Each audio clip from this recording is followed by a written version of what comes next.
अथा में जाम अथा में रेत, अथा में जाम आधा में रेत, आधा में जाम आधा में रैयत।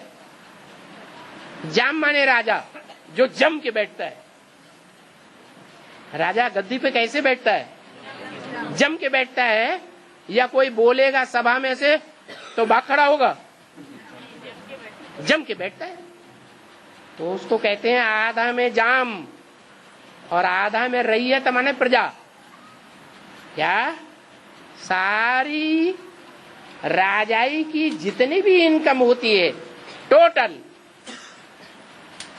चाहे राज परिवार की इनकम हो चाहे प्रजा की इनकम हो, सारी राजाई की जितनी भी इनकम होती है उसमें से आधा हिस्सा राजा और राजा का परिवार यूज करता है और आधे में सारी रैयत पलती है।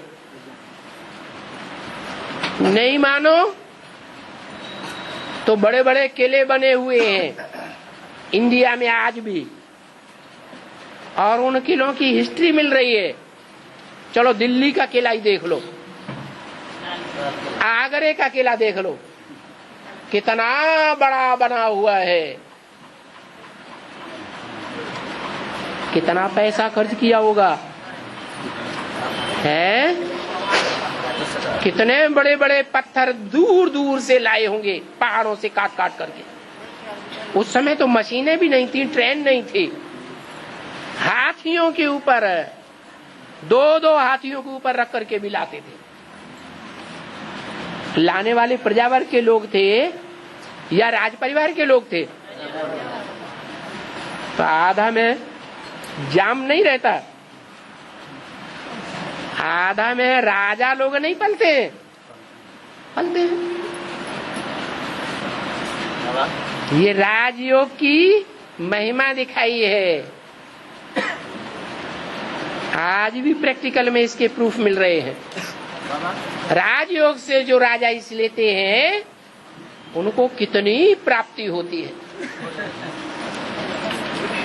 आज के इंजीनियरों को इतनी पढ़ाई नहीं, पढ़ाई पढ़ने के बावजूद भी उसके मुकाबले में कुछ भी प्राप्ति नहीं। जो बड़े बड़े डॉक्टर हैं दुनिया के, कितनी मोटी मोटी किताबें पढ़नी पड़ती हैं, कितने टाइटल लेते हैं, आधी जिंदगी तो पढ़ाई पढ़ने में चली जाती है। फिर राजाओं के मुकाबले उनको प्राप्ति होती है? अरे ये भी पक्का नहीं है कि राजा बनेंगे कि नहीं, डॉक्टर बनेंगे या नहीं बनेंगे। आज की दुनिया की वकालत पढ़ने वाले वकील, जज, चलो इंडिया का सुप्रीम कोर्ट का चीफ जज ले लो, उसके पास भी इतनी प्राप्ति होगी जितनी आज के राजाओं को हुई है? नहीं होगी। इसलिए बोला कि अभी जीवन को सफल बनाने का समय है। राजयोग ऐसा सिखाने वाला एक ही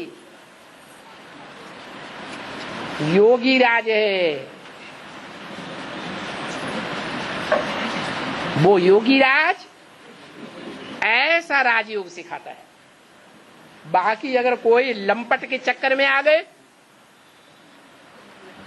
जो लंपट है राजयोगी बनाने के बजाय वैश्य बना रहे हैं, तो गए गड्ढे में। जन्म जन्मांतर प्रजा वर्ग में जाके गिरेंगे, क्योंकि कन्वर्ट हो गए। एक को छोड़ दिया, ऐसे ही हो गया।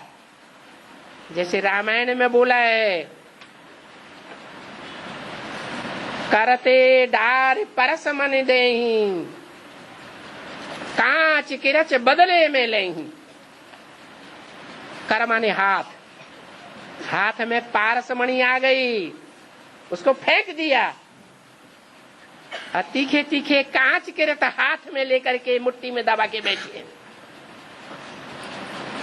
जो जन्म जन्मांतर की शूटिंग खराब कर रहे हैं। ऐसों के भाग्य को क्या कहा जाए?